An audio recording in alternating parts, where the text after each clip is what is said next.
Hi everyone, welcome to our channel. My name is Rachel and today I'm going to be talking about disruptive technology. So I'm going to tell you guys a bit about what disruptive technology is, whether or not we should invest in it, and how we can identify several types of investable disruptive technologies.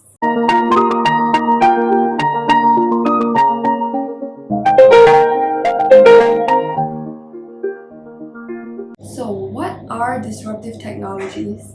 Disruptive technology is basically any form of innovation that ultimately influences our own lives, the way businesses work, and just how society functions as a whole. So a few good examples of this in the past would be things like electricity, computers, internet, social media. All these things really changed the way that we live our lives. It changed the way that businesses are ran. And a few upcoming ones that I think are already happening, sort of, would be things like Bitcoin, artificial intelligence, space travel. Space travel is a pretty trendy one nowadays. And all these things have great potential to influence how society is gonna be like in, say, 10 years down the road. So I personally am very interested in investing in disruptive technology, mainly because our society is changing at such a rapid pace. Like if you think about it, just 10 years ago, we were in 2011, and back then we didn't even have like fingerprint scanners for your iPhone. We were probably, some of us were still using like BlackBerry, and Nokia was still in the market, and iPhone 4S just came out and we are like typing in our passwords instead of fingerprint scanners or facial recognition.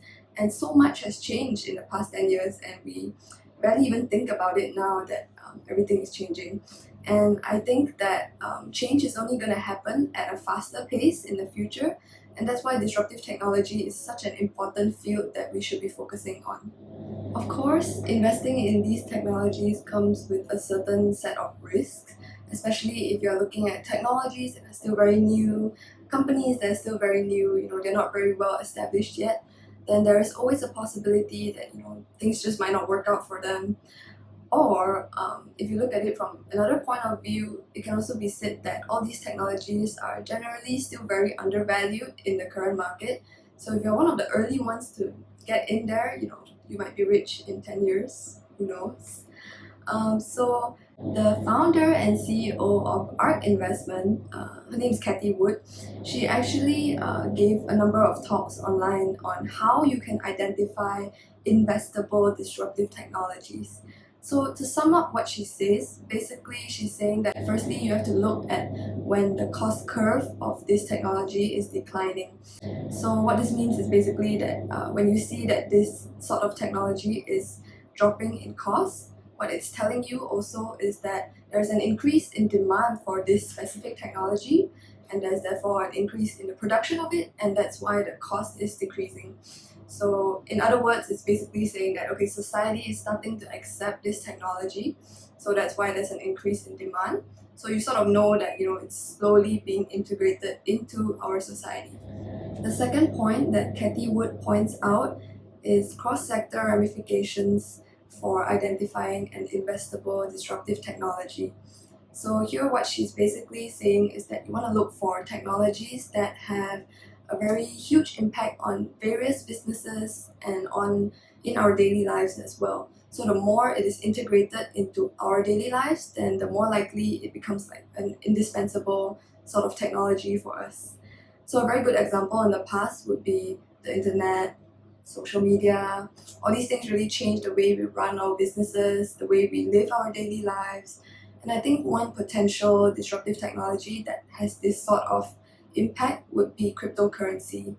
And why this is so is because it basically gives us a global currency that allows for faster exchange of transferring of money across the globe, and it also allows for lower cost remittances. Basically, you don't have to pay a middle person some fees just to transfer your money across the globe.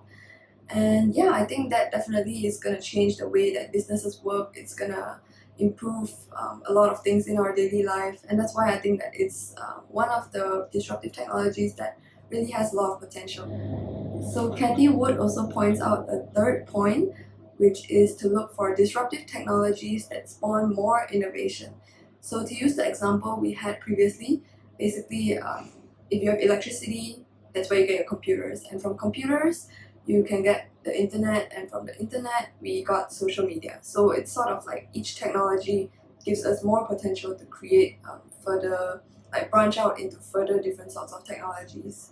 So if you are able to identify a disruptive technology that has that sort of ability, then it's very likely that this then becomes something that's going to grow, something that has a lot of potential. So I personally am very interested in disruptive technologies, and like I mentioned in the previous video, there are some sector-based ETFs that focus specifically on disruptive technology. So one good example would be ARK's Innovation ETF, and there is also SPDR's ETF, as well as ALP's Disruptive Technology ETF, and all these ETFs basically they're basically doing your research for you. So they will look at the best companies, best disruptive technologies, and they will invest funds into these companies, and all you have to do is invest in their ETF. So if you feel like you're not very familiar with disruptive technologies and you feel like you want someone who has that knowledge to do the research for you, then maybe you should be looking at one of these ETFs. So that'll be all for today's video. Do let me know if you enjoyed it, and let me know what else you would like to hear about. Yeah, please like, share, and subscribe. That is all. Bye!